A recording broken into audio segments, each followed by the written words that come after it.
Si Andrea ay nakatayo sa tabing ng bintanang sala, pinapanood ang itim na Toyota Land Cruiser ng kanyang biyenang dahan-dahang pumapasok sa garahe. Ang kanyang makamay ay hindi niya napigilan na kumuyom. Muli na namang magsisimula ang kakaibang ritual na ito na paulit-ulit na nasa 3 buwan. Nandito na si nanay, ang sabi ni Ramon, lumalabas mula sa kusina na may hawak na tasan kape. Ang kanyang boses ay parang walang kahikahos na parang walang kakaibang nangyayari. Lumingon si Andrea sa kanyang asawa, tinitignan ang kanyang mukha. Talaga bang hindi niya napapansin? Gaano kakaiba ang ugali ng kanyang ina o ayaw lang niyang mapansin? Ramon, makikipag-usap ka ba sa kanya? Maingat niyang sinimulang sabihin. Hindi normal ito, nakukukulong siya sa ating kwarto ngang 2 oras. Napapagod lang si nanay sa biyahe, ang pabayaang sagot ni Ramon. Kailangan niyang tahimik na sandali. Ano ba namang masakit doon? Inulit ni Andrea sa kanyang isip ang mga salitang iyon, nararamdamang dahan-dahang lumalaki ang galit sa loob niya, ngunit nanatili siyang tahimik. Walang saysay ang makipagtalo sa asawa tungkol sa kanyang ina. Lagi siyang nagtatanggol sa kanya. Kahit na malinaw na lumalampas na si Aling Perla sa hangganan, ang tunog ng kampanilya ng pintuan ay pumutol sa kanyang pag-isip. Ramon, Andrea, marilak na boses ng biyenan ang tumunok nang mabuksan ang pinto. Si Aling Perla ay pumasok sa apartment na may dala-dalang ilang supot ng pagkain. Nakprito akong puto bumbong at biko para sa inyo, mga paboritong merienda ninyo. Hinalikan niya ang kanyang anak sa makabilang pisngi at si Andrea ay binalewala ang tumanggap ng mga supot. Salamat po, Aling Perla. Ang malamig na pasalamat ni Andrea habang tinatanggap ang pagkain. Naku, pagod na ako sa biyahe. Dramatikong buntong hiningangang biyenan habang dinadampi ang kamay sa dibdib. Grabe ang traffic sa EDSA, kailangan ko munang mahiga.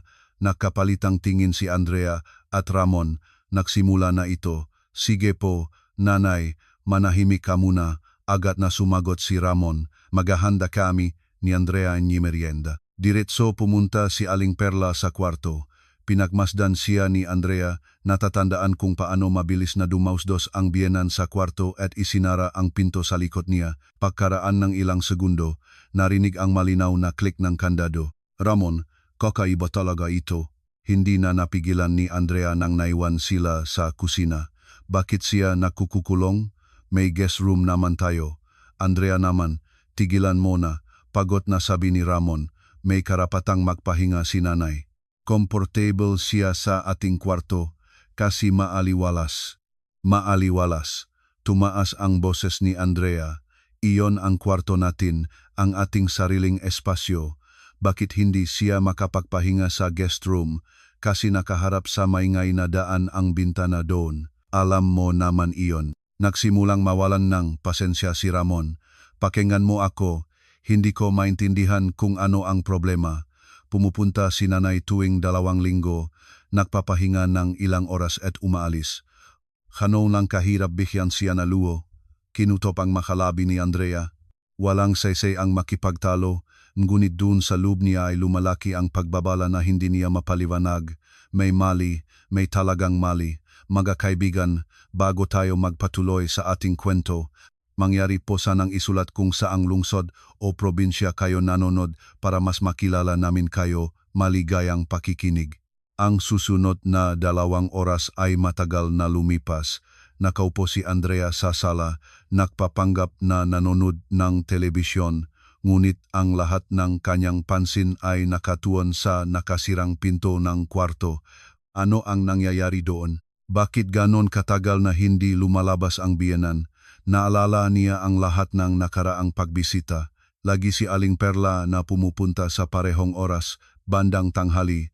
Lagi siyang pumasok sa kwarto kaagad pagkatapos ng pagbati. Lagi siyang nagukukulong ng eksakto sa loob ng 2 oras. Pagkatapos ay lumalabas, uminom ng mainit na tsaa, kakaunting usapan tungkol sa panahon at mga kapitbahay, at aalis. Hindi nakakitang kahit anong kakaiba si Ramon, ngunit naramdaman ni Andrea na may lubhang mali. Eksakto sa 2:00 ng hapon, bumukas ang pinto ng kwarto. Lumabas si Aling Perla, mukhang sariwa at nakapahingang mabuti. Ang kanyang mukha ay may nasisiyahang ngiti. Naku, nakatulog akong maayos, ang kanyang pahayag. Pwede na kaming uminom ng tsaa. Sa oras ng tsaa, nakukuwento si Aling Perla tungkol sa kanyang mga kapitbahay sa bagong tindahan malapit sa kanilang bahay sa pagtaas ng presyo ng mga pangunahing bilihin. Tumango si Andrea, nagpapanggap na nakikinig, ngunit malayo ang kanyang nga iniisip. Nang umalis na si Aling Perla, agad na pumunta si Andrea sa kwarto. Maingat niyang siniyasat ang silit, ngunit lahat ay nasa tamang lugar. Hindi mukhang ginulo ang kama. Maayos ang madamit sa aparador. Walang nawala, walang natinag, ngunit hindi huminto ang kanyang pagkabahala. Naghahanap ka na naman ng ebidensya. Narinig niya ang boses ni Ramon sa kanyang likod. Taimbayang nagagalit ang kanyang tono. Ramon, gusto ko lang maintindihan, lumingon si Andrea sa kanya, bakit nakukukulong ang iyong ina sa ating kwarto? Ano ang ginagawa niya doon? Natutulog siya, mabigat na buntong hininga ni Ramon. Diyos ko, Andrea, natutulog lang siya. Naghahanap kang problema sa wala. Kung ganoon, bakit nakukukulong sa kandado? Siguro gawin niya iyon. Siguro mas komportable siya ganoon. Hindi ko alam. Nag-alinlangan si Ramon. Pero alam ko nang sigurado na ginagawa mong malaking bagay ang isang bagay na walang kahulugan. Nanahimik si Andrea. Walang saysay ang makipagtalo, ngunit ang desisyon ay nabuo na sa kanyang isip.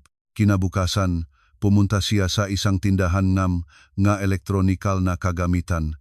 Ipinakita sa kanya na nagbebenta ang ilang modelong na nakatagong kamera. Pinili ni Andrea ang pinaka hindi kapansin-pansin, isang maliit na aparato na kamukhang charger ng telepono. Nagre-record ito sa memory card. Ipinaliwanag ng nagbebenta. Pwedeng iset sa motion sensor. Napakaganda ng kalidad ng video, malinaw din ang audio. Nagbayad si Andrea at lumabas ng tindahan, mahigpit na hawak ang maliit na kahon. Mabilis na tibok ngupuso niya. Parang siya ay paranoyak. Ngunit hindi siya makapigil sa sarili. Kailangan niyang malaman ang katotohanan. Sa bahay, in-install niya ang kamera sa ibabawang drawers. Itinuro ang lens para makuha ang buong silid.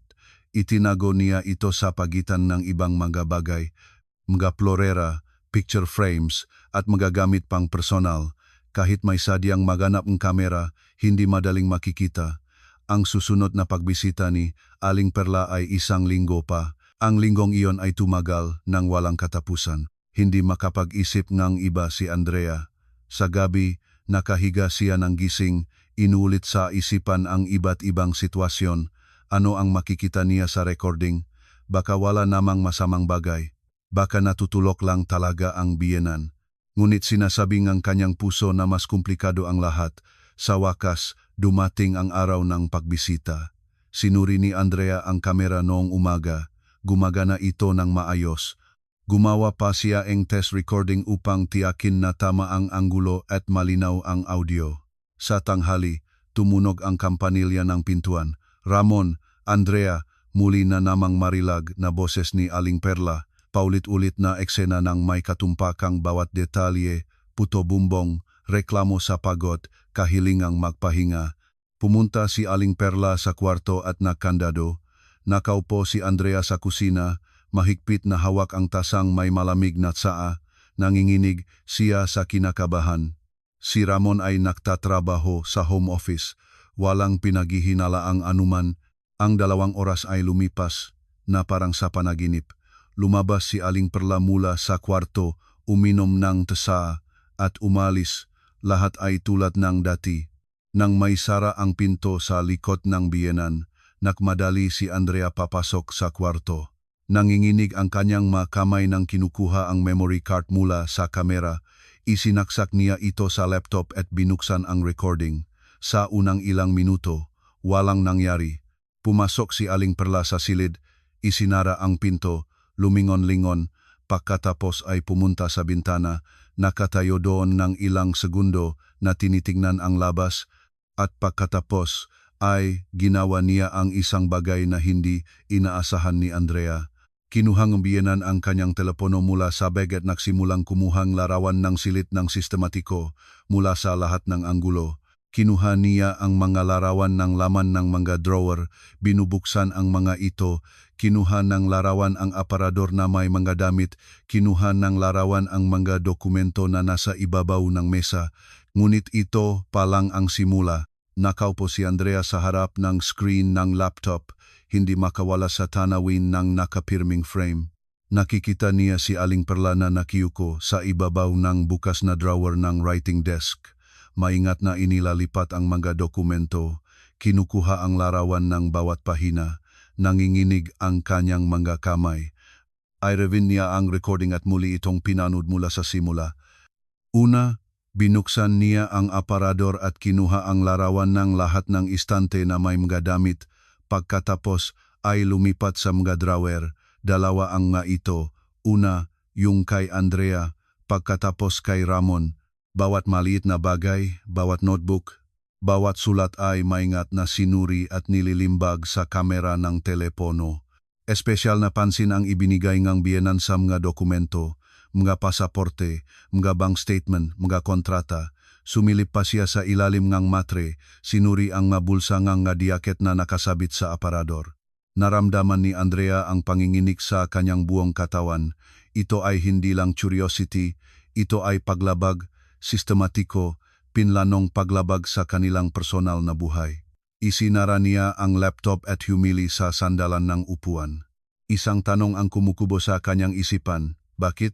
Bakit kailangan ng biyenan ang mga larawang iyon? Ano ang gagawin niya sa mga ito? Kailangan na niyang magdesisyon kung ano ang gagawin. Ipakita ang recording kay Ramon. Alam ng mabuti ni Andrea kung paano siya tutugon. Sa una ay hindi maniniwalang, pagkatapos ay magtatanggol ng ina, maghahanap ng libo-libong dahilan. Siguro gusto niyang ipakita sa kaibigan ang interior. Pinapalaki mo lang ang bagay. Masyadong kilala niya ang kanyang asawa. Sa 3 taon nagkasal, natutunan niyang hindi kailanman huhusganin ni Ramon ang mga ginagawa nega kanyang ina. Si Aling Perla ay isang hindi matanggap na autoridad para sa kanya. Ngunit hindi rin possible ang katahimikan. Tumayo si Andrea at naglakad sa silid. Kailangan niyang mas maraming impormasyon. Kailangan niyang malaman kung para saan ang mga larawang iyon ng biyenan. At sa biglang pagkamulat, naunawaan niya. Kung kumukuhang larawan si Aling Perla, ibig sabihin ay nagpapadala siyang maito o nagbabahagi sa iba. Bumalik si Andrea sa laptop at muli niyang binuksan ang recording. Sa isa sa mga fragment ay malinaw na nakikitang pagkatapos ng serye ng mga larawan, ang biyenan ay nagtatype ng isang bagay sa kanyang telepono. Pinalaki ni Andrea ang imahe, ngunit imposibleng makita ang screen. Maling anggulo. Pagkatapos ay naalala niya ang isa pang bagay. Lagi si Aling Perla na nagiwan ng telepono sa mesa ng kusina nang nahuhugas ng kamay bago ang merienda. Marahil sa susunod na pagkakataon, hindi, umiling si Andrea. Hindi siya manghihimasok sa ibang tao. Masyadong napalayo na iyon, ngunit hindi rin siya papayak na mangyari ang nangyayari. Sa gabi, tinakpan ni Andrea ang mesa at doon sila ni Ramon nagsimulang kumain. Pinamasdan niya ang asawa, sinusubukan niyang alamin kung paano magsimula ang usapan. Ilang beses siyang nagbukas ng bibig, ngunit hindi siya makapagdesisyon. May gusto ka bang sabihin? Sa wakas ay tanong ni Ramon, napansin ang kanyang tingin. Ramon, kailangan nating pag-usapan ang iyong ina. Umangal siya. Andrea, napag-usapan na natin iyon, nagpapahinga lang si nanay sa ating kwarto. Ano naman ang problema? Ang problema ay hindi siya nagpapahinga. Ano ang ibig mong sabihin? Malalim na hininga ni Andrea. Nag-install akong kamera sa kwarto. Natimpi si Ramon. Ang tinidor ay natigil sa gitnang pagdadala sa bibig. Dahan-dahang namula ang kanyang mukha. Ano ang ginawa mo?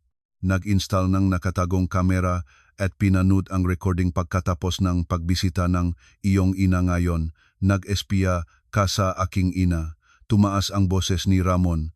Paano mo nagawa iyon? Nag-install ako at pinanood ang recording. Sistematikong kinukuha ng iyong ina ang larawan ng lahat ng ating manggagamit, dokumento, personal na tala. Ano? Mapagdudang tumingin si Ramon sa asawa. Kalokohan ang sinasabi mo, ipapakita ko sa iyo. Dinala ni Andrea ang laptop at binuksan ang file ng recording. Umupo si Ramon sa tabi niya, nakakrus ang nga bisig. Ang kanyang mukha ay nagpapahayag ng pag-alangan at galit. Sa una, nanatiling tahimik siyang nanood. Pagkatapos ay nagsimulang magbago ang kanyang mukha. Ang pag-alangan ay naging gulat, pagkatapos ay pagkalito. Ito ay isang pagkakamali. Bulong niya nang sa screen si Aling Perla ay sa ikatlong pagkakataon na ay kumukuha ng larawan ng madokumento mula sa drawer ng mesa. Marahil siya ay, Ramon, marahil siya hindi nakapigil sa sarili si Andrea ng kaunting kaasiman, nakataong kinukuha ng larawan ang ating mga pasaporte, nakataong sinisiyasat ang magabulsa ng iyong mga diaket. Nanatiling tahimik si Ramon, patuloy na nanonood ng recording, papalapit na sa katapusan ang recording. Maingat na isinara ni Aling Perla ang huling drawer, lumingon upang suriin kung lahat ay nasa tamang lugar at lumabas. Hindi ko maintindihan, sa wakas ay sabi ni Ramon, ang kanyang boses ay punong pagkalito. Bakit niya kailangan iyon? Ganon din ang tanong ko. Inilagay ni Andrea ang kamay sa kanyang balikat. Ngunit nangyayari ito sa loob ng 3 buwan sa bawat pagkakataon ng kanyang pagbisita. Marahil kailangan niya ng ilang datos para sa mga dokumento. Malinaw na sinusubukan ni Ramon na makahanap ng makatuwirang paliwanag. Marahil gusto niyang tulungan tayo. Ramon, ginagawa niya ito ng palihim, nakukukulong sa silid. Kung kailangan niyang kahit ano, magtanong lang sana siya. Pinagot niyang pinakiskis ang kanyang mukha. Kailangan ko siyang kausapin. Hintay ka. Pinigilan siya ni Andrea. Unang pag-isipan natin ito. Kung nagpapadala siyang malarawang iyon sa iba o ginagamit para sa isang bagay, kailangan nating malaman ito. Kung hindi, gagawa lang siyang dahilan at hindi natin malalaman ang katotohanan. Tumingin si Ramon sa kanya. Sa kanyang mamata ay nakikita ang sakit. Sa tingin mo ang aking ina ay kayang gumawang kahit anong masamang bagay. Hindi ko alam kung ano ang kaya niyang gawin, tapat na sagot ni Andrea. Ngunit ang nakita natin sa recording ay talagang hindi normal. Naupo sila sa kusina hanggang hating gabi, pinag-usapan kung ano ang gagawin. Si Ramon ay minsan ay nakmumungkahi na agad na tumawag sa ina at humiling ng paliwanag. Pagkatapos ay lulusog sa katahimikan, malinaw na hindi makapaniwala sa nangyayari. Maghintay tayo hanggang sa susunod na pagbisita niya, mungkahi ni Andrea. Makikita nating muli niya bang gagawin ito at susubukan nating alamin kung kanino niya ipinapadala ang mga larawan. Paano? Hindi ko pa alam, inamin ni Andrea, ngunit makaisip tayong paraan. Tumango si Ramon, ngunit malinaw na napalabas siyang sitwasyong iyon sa takbo ng kanyang pag-isip. Sa buong buhay niya, walang pag-aalinlangang nagtiwala siya sa ina, at ngayon ang pundasyon ng kanyang mundo ay nakabiyak. Kinabukasan, hindi makapag-concentrate si Andrea sa trabaho. Palagi niyang inuulit sa isipan ang mga posibleng dahilan. Bakit kailangan ng biyenan ng larawan ng kanilang madokumento? Marahil ay maglalabas siya nga utang sa ilalim ng kanilang pangalan o nagbibigay ng impormasyon sa mga manloloko. Ang bawat isipan ay mas nakatakot kaysa sa nauna. Sa gabi, si Ramon ay umuwi na mas malungkot pa. Sinuri ko ang ating credit history. Sabi niya nang hindi man lang nakbating. Lahat ay malinis. Walang mautang o pautang na hindi natin alam. Maganda iyon. Naramdaman ni Andrea ang ginhawa. Ibig sabihin ay may iba pang dahilan. Ngunit ano? Umupo si Ramon sa sofa. Hindi ako nakatulog kagabi. Nag-isip. Ang nanay ay hindi kailanman materialistic. May sariling bahay siya, maayos na pensyon. Marahil ay hindi tungkol sa pera. Tungkol saan naman? Umupo si Andrea sa tabing asawa. Hindi ko alam, ngunit siguradong malalaman natin. Ang masusunod na araw ay lumipas sa masakit na paghihintay. Si Andrea at Ramon ay halos hindi nagsasalita tungkol sa nakita sa recording, ngunit ang tensyon sa pagitan nila ay kapalpak. Ang bawat isa ay nanlubok sa sariling naisipan, sinusubukang mahanap ang lohikal na paliwanag ng ugali ni Aling Perla, hindi makapag-concentrate si Andrea sa trabaho. Patuloy niyang inulit sa isipan ng mga frame camera, kung paano sistematikong binubuksan ngang biyenan ang bawat drawer, kung paano kinukuha ngang larawan ang mga pasaporte, kung paano maingat na tinitingnan ang mga bank statement. May para kang profesional sa magakilos na iyon, masyadong sanay. Malinaw na alam ni Aling Perla kung ano ang eksaktong kailangan niya. Sa Miyerkules ng gabi, habang ang mag-asawa ay nakaupo sa kusina para sa hapunan, hindi natagalan ni Andrea, "Ramon, kailangan nating gumawang aksyon. Darating siya sa loob ng 3 araw." Inihiga ni Ramon ang tinidor at pinagod na pinagkiskis ang kanyang mukha. Marahil, nagsitahimik siya, dapat na lang nating direktang tanungin siya. "At ano ang sasabihin mo?" "Nanay, bakit kumukuha kang larawan ng ating madokumento?" Ibibigay niya ang lahat ng pagtanggi. Pagkatapos ipapakita natin ang recording. Umiling si Andrea. "Hindi agad. Sa tingin ko may mas malaking bagay dito." Marahil ay hindi siya nag-iisa. Nagpanlit si Ramon. "Ano ang ibig mong sabihin? Isipin mo, bakit kailangan ng isang lola ng napakaraming larawan ng ating manggagamit? Siguradong nagpapadala siya ng maito o ginagamit para sa iba." Nakibit balikat si Andrea. "Hindi ko alam, ngunit gusto kong malaman. Bigyan natin siyang isa pang pagkakataon. Hayaan siyang dumating sa Sabado tulad ng dati. Ang kamera ay nasa lugar at tayo ay..." Nag-isip siya. "Hindi tayo nandun sa apartment. Bibigyan natin siya ng buong kalayaan at pagkatapos ay biglang babalik." Kumunot ang no ni Ramon. "Mapanganib iyon." "Ano ang mapanganib?" "Ang iyong ina ito, hindi isang magnanakaw. Siya mismo ang dahilan. Hindi ko gusto ang sigalot kung may makatuwirang paliwanag." Halos napalayo ni Andrea ang kanyang boses. "Ramon, ano ang makatuwirang paliwanag sa pagkuhang larawan ng ating mga pasaporte ng palihim?" Hindi siya sumagot. Nakita ni Andrea kung paano siya nakikipaglaban sa sarili, anak laban sa asawa, karaniwang bulag na katapatan sa ina laban sa malinaw na katotohanan. "Sige," sa wakas ay sabi ni Ramon, "gagawin nating tulad ng iminumungkahi mo. Ngunit pangako ka sa akin na hindi mo agad atupagin siyang akusasyon. Bibigyan natin siyang pagkakataon na ipaliwanag." Tumango si Andrea, kahit sumisipsip ang lahat sa loop niya.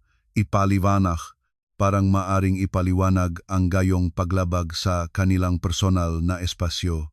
Dumating ng mabilis ang Sabado. Noong umaga, sinuri ni Andrea ang kamera. Mahusay itong nakatago sa likod ng picture frame sa ibabaw ng drawers. Halos hindi makita ang lens. Dapat dumating si Aling Perla bago magtanghali, tulad ng dati. Simple ang plano. Alis sila na parang pupunta sa isang lugar ng buong araw at babalik pagkaraan ng 1 hanggang 1.5 oras. Masusukatan nila ang biyenan sa gitna ng kanyang kakaibang gawain. Nang palabas na sila ng apartment, napansin ni Andrea na bahagyang nanginginig ang makamay ni Ramon nang sinusingsinganan niya ang pinto. Kinakabahan din siya kahit sinusubukan niyang hindi ipakita. Bumaba sila, umupo sa kotse at umalis mula sa gusali. Nagparke sila sa katabing bakuran kung saan nakikita ang pasukan ng gusali. Marahil ay tanga ito, bulong ni Ramon. Nakaupo dito tulad ng nasa kwentong espiya. Tingnan mo.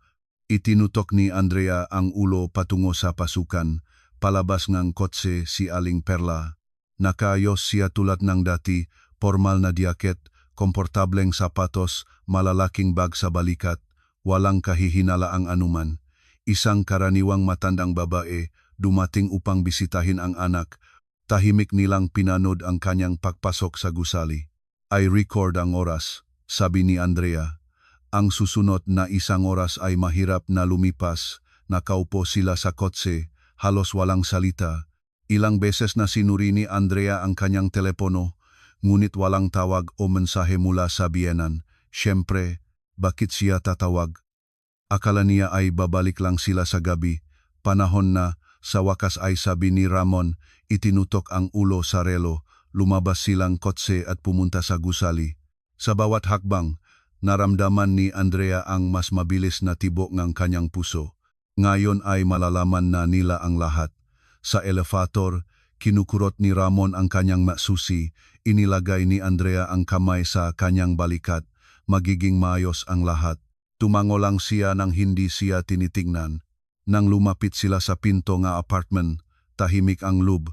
Maingat na naglagay si Ramon ng susi sa kandado at dahan-dahang pinihit ito. Walang ingay na bumukas ang pinto, walang tao sa pasukan. Ang bag ni Aling Perla ay nasa shelf, ang diaket ay nakasabit sa taga. Ipinaturo ni Andrea kay Ramon ang nakasirang pinto ng kwarto. Lumapit sila. Ngayon ay naririnig na ang mamahinang tunog. May nakbubukas at nakataling drawer. Humagalaw ang papel.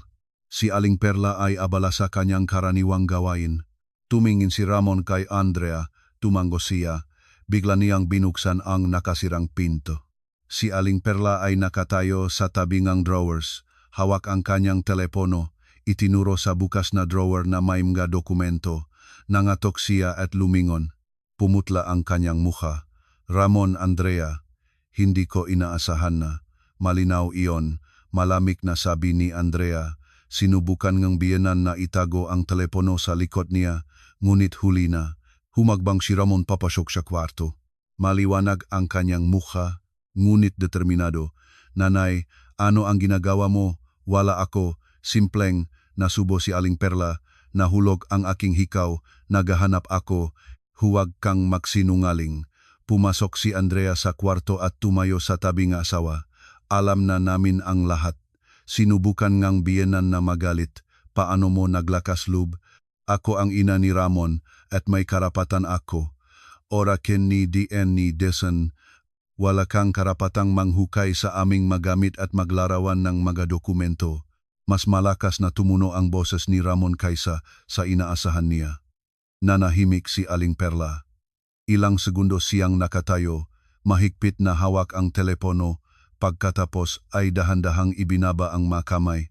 Ipakita mo ang telepono, sabi ni Ramon. Ramon, mahal ko, maaari ko itong ipaliwanag lahat. Ang telepono, ngayon na, nang aatubiling iniabot ng biyenan ang telepono sa anak. Binuksan ni Ramon ang gallery, at nakita ni Andrea kung paano lumungkot ang kanyang muka. Doon ay daan-daang malarawan ang kanilang madamit, alahas, dokumento, bank statement kahit ang laman ng refrigerator at makabinet. Bakit? Iyon lang ang kaya ni Ramon. Lumabas mula sa kanya. Dahan-dahang umupo si Aling Perla sa dulong kama. Parang may 10 taon siyang lumanda. Para kay Ate Tessie, tahimik niyang sinabi. Para kanino, hindi maintindihan ni Andrea. Para kay Tessie, ang aking kaibigan. Itinaas ng biyenan ang mga mata sa kanila, punong luha. Nag-divorce ang kanyang anak sa isang mayamang asawa at sinabi nga abogado na kailangan ng mga ebidensya ng pamumuhay ng asawa, manggagastusin, lahat. Naalala ko kung paano mo ikukwento. Ramon, ang iyong trabaho, mga proyekto, at humingi si Tessie. Sinabi niya na makakulong ito sa anak niya para makakuha ng makatarungang kabayaran. Naramdaman ni Andrea na parang lumubok ang kanyang paa. Sandali, gusto mong sabihin na kinukuha mo ang larawan ng ating mga gamit para tulungan ang isang babaeng hindi naman natin kilala sa kanyang diborsyo. Anong kinalaman natin doon? Naguluhan si Aling Perla. Ngunit sinabi ni Tessie na kailangan na abogado nga halimbawa, mga modelo nga pamumuhay ng matagumpay ng mga batang mag-asawa. Para sa paghahambing, kalokohan iyon, sumabog si Andrea. Walang abogado ang kailangan ng mga larawan ng mga dokumento ng ibang tao para sa isang diborsyo. Nanahimik si Ramon, ini-scroll ang mga larawan, pagkatapos ay tumigil sa isa at mas lalo pang pumutla. Nanay, dito ay larawan ng aking mga dokumento sa trabaho, ng kontratang may label na lihim. Hinugot ni Aling Perla ang telepono mula sa kamay ng anak na parang sinusubukang iprotektahan ito. Pumutla ang kanyang mukha, ngunit matigas ang tingin. Ramon, mahal ko, Ipinaliwanag ko na para kay Tessie ang kanyang anak. Nanay, anong Tessie? Pagod ang boses ni Ramon.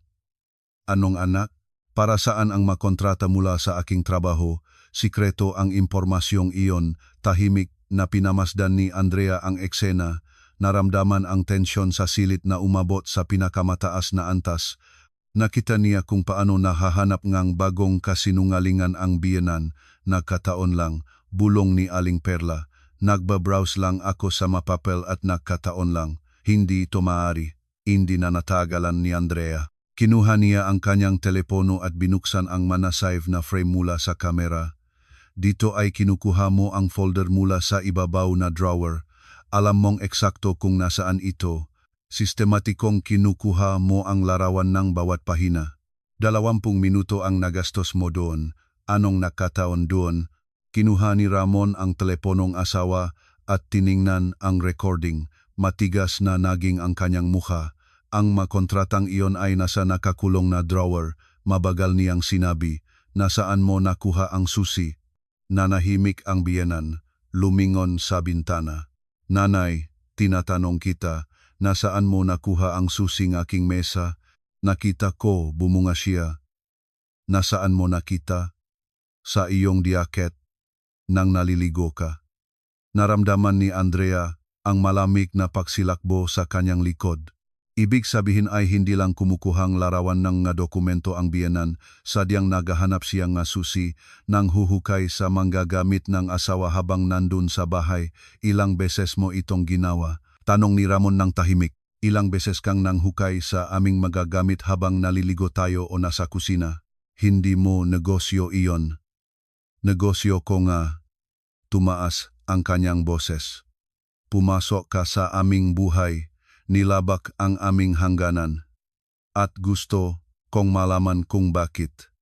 Dahil ina ako, sigaw ni Aling Perla. May karapatan akong malaman kung ano ang nangyayari sa aking anak. Hindi, wala kang karapatang gawin iyon. Malapit na tumayo si Ramon. Hindi sa paraang iyan. Ibigay mo ang telepono. Nagsisimba sila, nagharap. At nakita ni Andrea sa mga mata ng biyenan ang iba't ibang emosyon, galit, takot, pagiging matigas ang ulo. Sa wakas ay iniabot ni Aling Perla ang telepono sa anak sa pangalawang pagkakataon. Eto na, nasa kanyang panika pa rin. Tinutukoy niya si Andrea. Niyakap ka na niya ng tuluyan. Kinuha ni Ramon ang telepono at nagsimulang mag-scroll ng gallery. Lumapit si Andrea, sumilip sa balikat. Ang nakita nila pagkatapos ay nag-iwan sa kanilang panlamig. Mas marami pang mga larawan kaysa sa inaakala nila. Daan-daan, marahil ay libo-libo, patuloy na ini-scroll si Ramon. Ang kanyang mukha ay lalo pang lumungkot. Bigla siyang tumigil sa isang larawan at pinalaki ito. Ano ito? Lumingon siya sa ina. Ano ang usapang ito? Tumingin si Andrea sa screen. Mayroong screenshot ng isang messenger. Usapan sa pagitan ng biyenan at ng isang taong may pangalang Roderick. Ipadala mo ang mabagong dokumento. Malakas na binasa ni Ramon. Kontratang nakakahalaga ng 3 milyong piso. Bisa hanggang katapusan ng taon. Nanay, sino si Roderick? Lalo pang pumutla si Aling Perla. Ito ay, huwag kang magsinungaling. Hinawakan ni Ramon ang kanyang magabalikat. Nagpapadala ka ang aking makontrata sa trabaho sa iba. Sino siya? Bitawan mo ako. Sabihin mo sino siya. Nagatras ang biyenan patungo sa pinto. Ang kanyang magadaliri ay nanginginig habang mahigpit na hawak ang aparato. Ang iyong ama, namigla siya. Ang iyong ama, ang siyang iyon. Nahulog ang nakakatakot na katahimikan. Alam ni Andrea na ang magulang ni Ramon ay nahiwalay 10 taon na ang nakalipas. Mula nun, halos hindi na nakyugnayan ni Ramon ang ama. Umalis ito sa ibang lungsod, naktatak ng bagong pamilya. Ama, tumingin si Ramon sa ina na parang kauna-unahang pagkakita sa kanya. Bakit kailangan ng ama ko ang aking makontrata? Humingi siya. Sinabi niya na mahalaga ito. Lumapi si Aling Perla sa pinto, nakikita ang panlamig. Mahalaga para saan? Hindi ko alam, hindi niya ipinaliwanag. Naramdaman ni Andrea na nagsisinungaling pa rin ang biyenan, ngunit kahit papaano ay may bagong katotohanan na ngayon. Ibigay mo sa akin ang kanyang numero, humingi si Ramon. Para saan? Ibigay mo ang numero, nanay, ngayon na. Dahan-dahang kinuha ni Aling Perla mula sa kanyang bag ang isa pang telepono, isang lumang button model. Inagaw ito ni Ramon mula sa kanyang mga kamay at hinanap sa contacts ang Roderick. Pinindot niya ang tawag at binuksan ang loudspeaker. Ang tatlo ay natimpi, nakikinig sa mahabang tunong ring. Sa wakas ay may sumagot sa kabilang dulo. Perla, isang lalaking boses. May nangyari ba? Dapat ay tumawag ka lang mamaya gabi. Kumusta, tatay? Malamig na sabi ni Ramon. Ako ito. Si Roderick ay malinaw na hindi inaasahan na marinig ang boses ng anak. Mabigat na katahimikan ang lumakip sa linya, sinisikip lang ang kanyang pahinga. Ramon, ang boses na may nagpahayag ng pag-ingat, na may halong mahirap na itago na pagkabahala. O tatay, ako ito. Mahigpit na hawak ni Ramon ang telepono. Matagal na tayong hindi nag-uusap. 10 taon, kung tumpak. Pinamasdan ni Andrea ang asawa, naramdaman ang sariling puso na bumibilis. Nakatimpi si Aling Perla sa sofa. Pumutla ang kanyang mukha. Anak, mari ko itong ipaliwanag lahat. Ipaliwanag nga, bakit mo kailangan ang mga larawan ng aking mga kontrata sa trabaho? Bakit ang aking ina ay ilang buwang nag-espiya sa akin sa aking sariling bahay at nagpapadala sa iyong lihim na impormasyon? Nanahimik si Roderick. Narinig ni Andrea ang mabigat na pahinga niya sa linya. Hindi mo maintindihan, nagsimulang magsalita ang ama. Kung gayon ay tulungan mo akong maunawaan. Sumabog si Ramon. Ano ang nangyayari? Blackmail? Industrial espionage? Nagdesisyon ba kayong kumita sa inyong sariling anak? Hintay, Ramon, pumasok si Aling Perla, sinusubukang tumayo mula sa sofa. Hindi iyon ang iniisip mo. Umupo, umunok sa kanya si Ramon na napagod si Andrea. Nakikipag-usap ako sa tatay, lumingon siya sa telepono. May dalawang pagpipilian ka. Pumunta ka dito ngayon at ipaliwanag kung ano ang nangyayari, o bukas ay pumunta ako sa pulis na may reklamong pagnanakaw ng lihim na dokumento. Piliin mo. Mahabang paghihintay. Malinaw na nakikita ni Andrea kung gaano kaigting ang mga balikat ng asawa, kung paano kumikiskis ang kanyang panga. Sige, sa wakas ay pumayag si Roderick. Darating ako sa loob ng 30 minuto. Inihagis ni Ramon ang telepono sa sofa malapit sa ina. Si Aling Perla ay nakaupo, nakayuko. Ang kanyang kamay ay kinakabahan na kinukurot ang gilid ng kanyang damit. Ramon, anak, nagsimulang magsalita siyang mapanghikayat. Hindi ko gustong saktan ka. Ako ay iyong ina at gusto ko lang ang mabuti para sa iyo. Mabuti, mapait na natawa si Ramon. Tinatawag mo ba ng mabuti ang pagnanakaw nga aking mga dokumento, pagsisinungaling sa aking mukha, panghuhukay sa aming mga gamit, iyon ang mabuti para sa akin? Ang 30 minuto ay masakit na lumipas. Halos hindi nagsalita sina Ramon at Andrea. Sinubukan ni Andrea na gumawang kape, ngunit ang mga tasang naghintay ay hindi nahawakan ng sinuman. Si Aling Perla ay umupo, paminsan-minsang kinukuha ang telepono at isinasauli. Nang sa wakas ay tumunog ang kampanilya ng pintuan, nagulantang ang tatlo. Pumunta si Ramon upang buksan ito. Narinig ni Andrea ang maboses nga lalaki sa pasukan. Pagkatapos ay isang matangkad na lalaking mga 50 taon ang pumasok sa sala. Si Roderick ay kamuhang ng matandang bersyon ni Ramon. Parehong asul-abong mga mata, parehong tuwid na ilong, ngunit may mga puting buhok at mga kulubot sa paligid ng mga mata. Magandang hapon, malamig na nagbati siya, tinitignan ang silid. Ang kanyang tingin ay natigil kay Andrea. Ikaw si Andrea, ikinagagalak kitang makilala. Hindi ako sigurado na masasabi ko rin iyon, malamig na sagot ni Andrea. Tumango si Roderick, parang inaasahan niya ang ganitong reaksyon at pumasok sa silid. Hindi siya umupo, tumigil sa gitnang sala. Perla, tumango siya sa dating asawa. Kinutop lang niya ang mga labi. Magsalita, Utos ni Ramon. Ipaliwanag kung ano ang nangyayari at walang kasinungalingan. Mabigat na hininga ni Roderick at pinagot na pinakiskis ang kanyang mukha. 3 taon na ang nakalipas ay nagutang ako nga malaki. Nagsimula siyang magsalita, napakalaki. Sinubukan kong magbukas ng negosyo, kumuha nga pautang, mga chomaker, lahat ay gumuho. Nagutang ako sa mga seryosong tao. At nagdesisyon kang kumita sa iyong sariling anak. Tumabla si Ramon, nakakrus ang mabisig, hindi kumita. Maligtasan, tumingin si Roderick sa kanya ng direkta. Nalaman ko na nagtatrabaho ka sa Technocon, malaking kumpanya, seryosong makontrata. At naisip ko, natumba siya. Naisip mong ibenta ang impormasyon sa makaribal, tinapos ni Andrea para sa kanya. Industrial espionage, ay hindi mabilis na tutol si Roderick. Ay hindi ko ibinanta ang kahit ano, gusto ko sanang tumigil siya.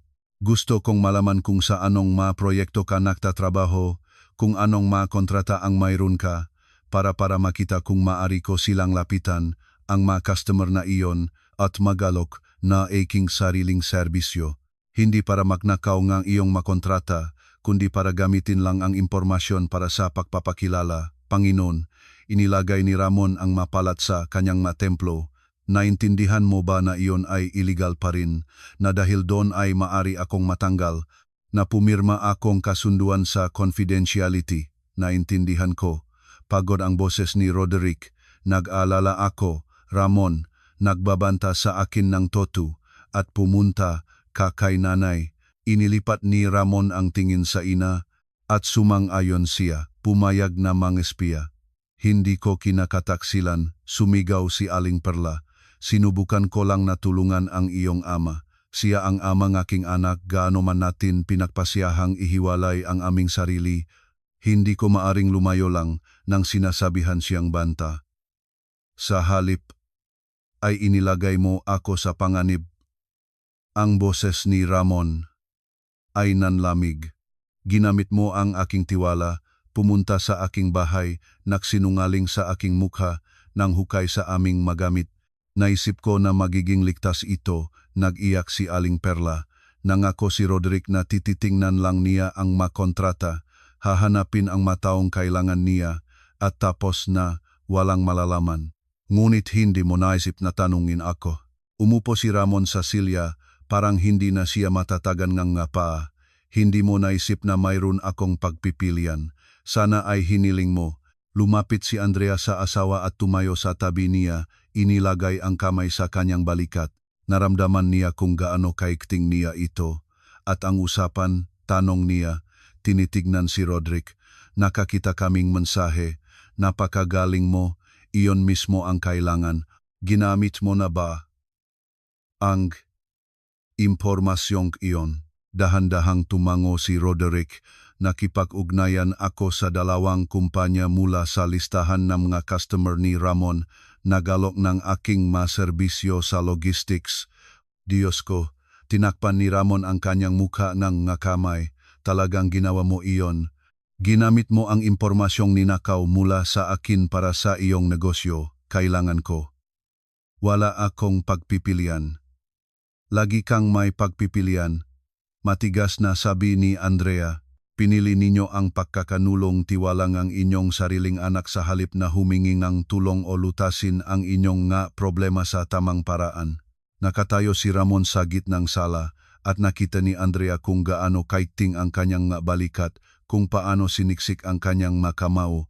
Kilala niya ang taong ito sa 5 taon, kasal sa loob ng 3 taon, at hindi niya kailanman nakitang ganito, na parang nagdidigmaan ang galit at kawalan ng pag-asa sa loob niya. Umalis kayo, inulit niya ng tahimik, silang dalawa, ngayon na.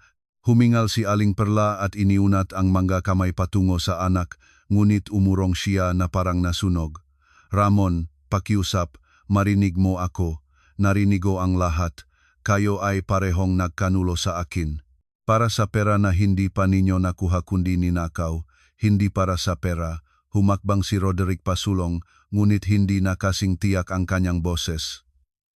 Hindi mo maintindihan kung anong uri ng tao, Masaktan? At ako naman, kaya ba akong masaktan? Nag-iikot si Ramon sa ama.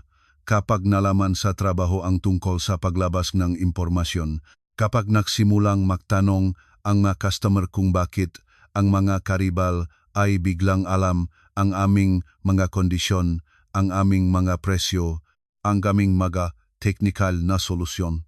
Lumapit si Andrea sa asawa at dahan-dahang inilagay ang kamay sa kanyang balikat. Naramdaman niya kung gaano nanginginig ang kanyang katawan mula sa mga pinipigilan na emosyon. Sa anong mapartikular na kumpanya ka nakipag-ugnayan? Tanong ni Ramon. At ngayon ay may negosyo na sa kanyang boses. Magsabi ka. Nag-alinlangan si Roderick, inilipat ang tingin mula sa anak patungo sa dating asawa. Buildmore at Techmaster, sa wakas ay bumugas niya. Nagalok ako sa kanila ng mas mabuting kondisyon para sa proyektong Northern Horizons. Naputol si Ramon at lalo pang pumutla ang kanyang mukha. Diyos ko, iyon ang pangunahing kontrata ngayong taon. 3 buwan kaming naghanda sa presentasyong iyon, isinalang-alang ang bawat detalye. Hindi ko naisip na ganun kahalaga, bumunga si Roderick. Hindi mo naisip. Mapait na natawa si Ramon. Nagpabaya ka o wala kang pakialam? Tatay, ang proyektong iyon ang aking reputasyon, ang aking karera. Kung mawawala ito sa akin dahil sa paglabas ng impormasyon, matatanggal ako at hindi lang basta matanggal. Wala na akong mahahanapin pang trabaho sa industriyang ito. Umiyak ng malakas si Aling Perla, bumaba sa sofa. Hindi namin gustong mangyari iyon. Naisip ko na walang masamang mangyayari. Ninakaw ninyo. Matigas na tinapos ni Andrea. Itinaas ni Aling Perla ang kanyang nangingiya na mata. Ikaw ay walang karapatang sabihin iyon. Ina ni Ramon ako, kayo ay magataksil. Putol ni Andrea at ang pagiging inang aking asawa ay lalong nakpapalala pa nito. Nahulog ang bigat na katahimikan. Pumunta si Ramon sa bintana, itinapat ang nusa malamig na salamin. Nakita ni Andrea kung paano siya sinusubukan na mapigilan ang sarili, kung paano lumalaban sa pagnanasang sumiga, bungkalan ang lahat ng nakapaligid. Ilang beses ka pumunta, tanong niya nang hindi humarap. Ilang beses mo kinuha ang larawan ng aming madokumento? 6, bulong ni Aling Perla, sa loob ng 3 buwan. 3 buwan, inulit ni Ramon. Ngingiti ka sa akin, yayakap, sinasabing namimiss mo ako at ikaw naman. Hindi niya natapos ang pangungusap, kinagat ang kanyang panga. Mabilis na kinuha ni Roderick ang kanyang telepono mula sa bulsa, kinabahan na tiningnan ang ilang bagay. Pakinggan mo, maaari ko itong mayos lahat. Nagsimulang magsalita siya. Tatawagan ko ang mga kumpanyang iyon, sasabihing nagbago ang isip ko, na hindi na relevant ang impormasyon. Nakagawa ka ng preliminary na usapan sa kanila. Tanong ni Ramon nang hindi pa rin humaharap. Ngunit verbal lang iyon. Ibig sabihin ay gumagamit na silang impormasyong iyon para ihanda ang kanilang maalok. Pabayaang natawa si Ramon ng mapait. Tatay, naiintindihan mo ba na kailangan kong i-report ito sa trabaho? Agad. Kung hindi, kapag lumabas ang lahat, at lalabas talaga iyon, ako ang aakusahang kasabwat. Hindi. Tumalon si Aling Perla mula sa sofa. Ramon, huwag, ipapabilanggo si tatay, at ikaw rin, tumango si Ramon, iyon nga ang punto. Pareho kayong nagsagawang krimen, at hindi ko pagtatakpan ito. Anak, pakiusap. Humakbang si Roderick patungo sa kanya, iniunat ang mga kamay. Ako ang iyong ama. Pababayaan mo ba talaga? Ama? Anong ama? Nabasak ang boses ni Ramon. Anong ama ka? Umalis ka sa amin ng 15 na ako, nagtatakang bagong pamilya, at nakita kita ng unaw sa isang beses sa isang taon ng mas mabuti pa. At ngayon, nang kailangan ka ng pera, naalala mong may anak ka pala. Ngunit hindi para humingi ng tulong, hindi para gamitin ako. Naramdaman ni Andrea ang maluha na tumataas sa kanyang sariling mga mata.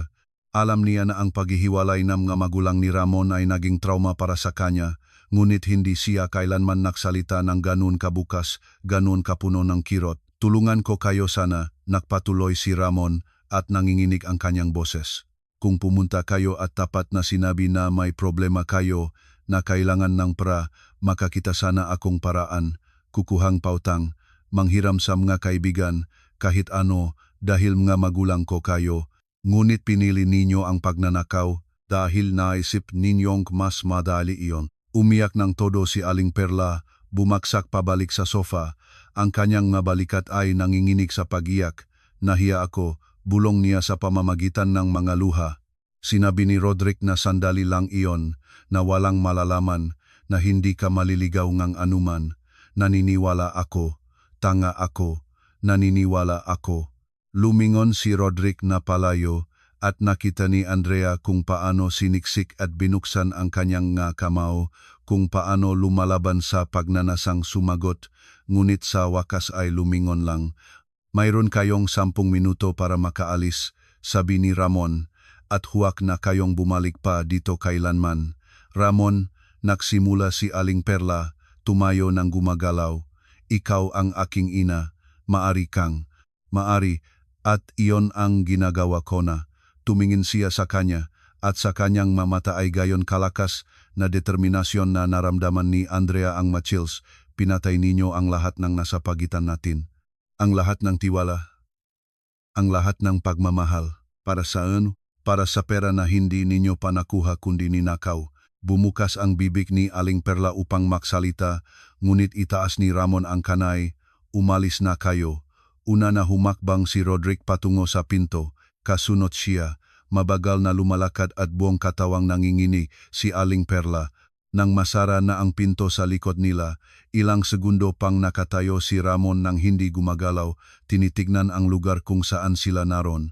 Pagkatapos ay dahan-dahan, halos walang tunog, nagsalita siya. Tapos na, katapusan na. Lumapit si Andrea sa likod niya at simpleng niyakap siya sa bewang, idinikit ang pisngi sa kanyang likod.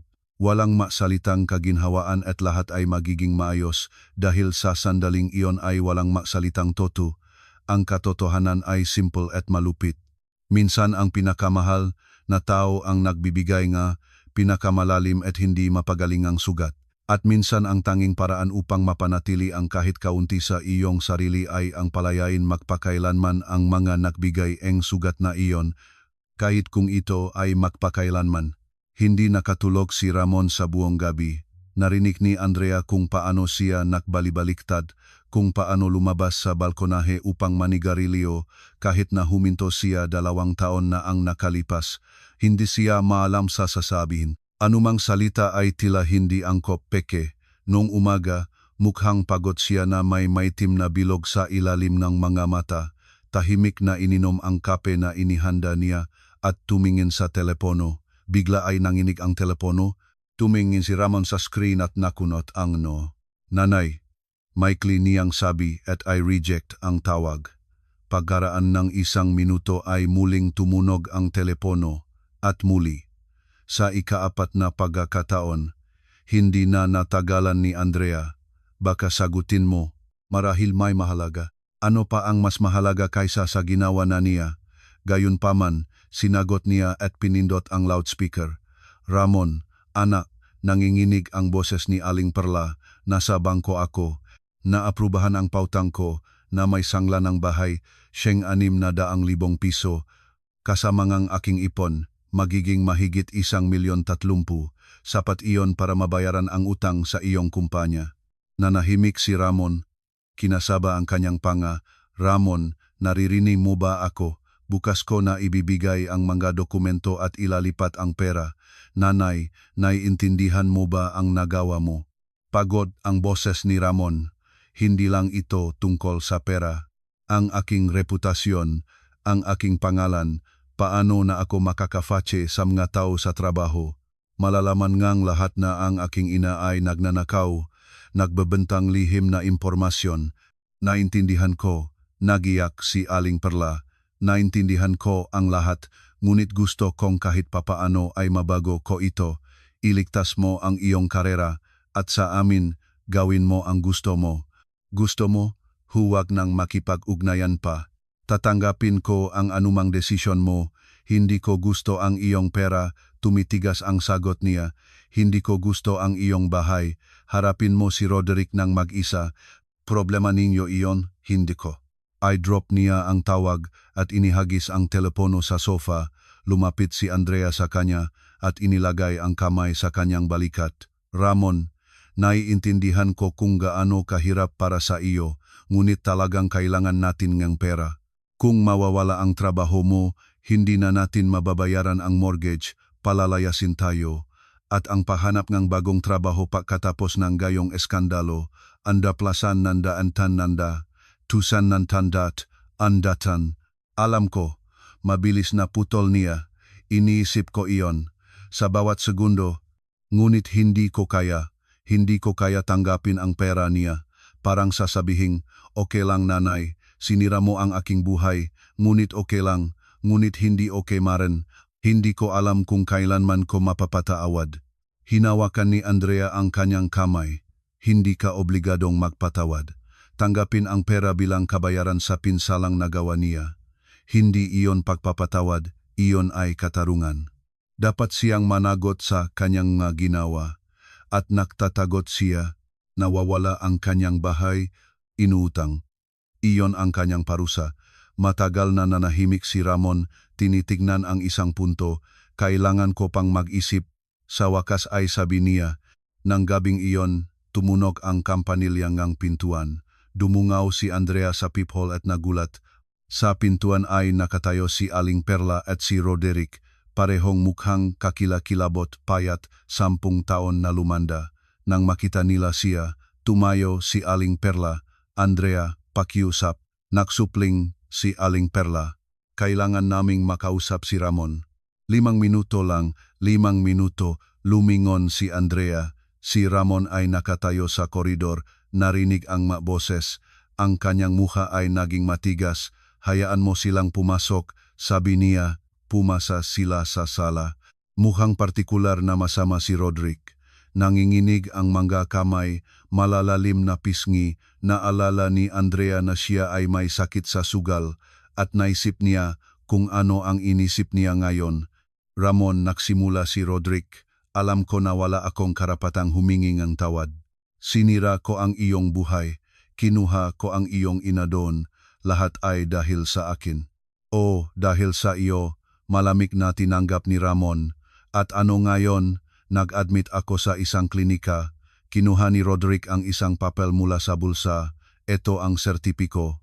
Nagsimula na ang paggamot para sa sakit sa sugal. Alam kong hindi ito katwiran, ngunit gusto kong pagbabago. Gusto kong ituwid ang nagawa ko.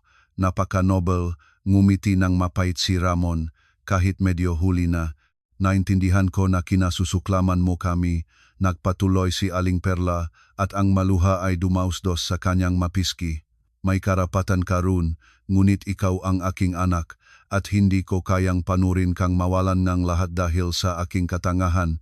Kunin mo ang pera, iligtas ang iyong karera at sa amin, gawin mo ang gusto mo. Gusto mo, huwag nang makipag-ugnayan pa, tatanggapin ko ang anumang desisyon mo. Dagdag ko sa mga sinabi nanay mo, sabi ni Roderick. Nagsampang kaso ang pulis, nagahain kaming kondisyon. Sana ay makatulong iyon sa iyo sa trabaho, tumingin si Ramon sa sobre. Nakita ni Andrea kung gaano kaiting ang kanyang balikat, kung paano siniksik ang kanyang kamao. Sa loob niya, nagdidigmaan ang pag-ayos at pangangailangan, pagmamalaki at katwiran, hindi. Isang maikling salitang iyon ay nahulog sa espasyo sa pagitan nila, tulad ng bato sa tubig.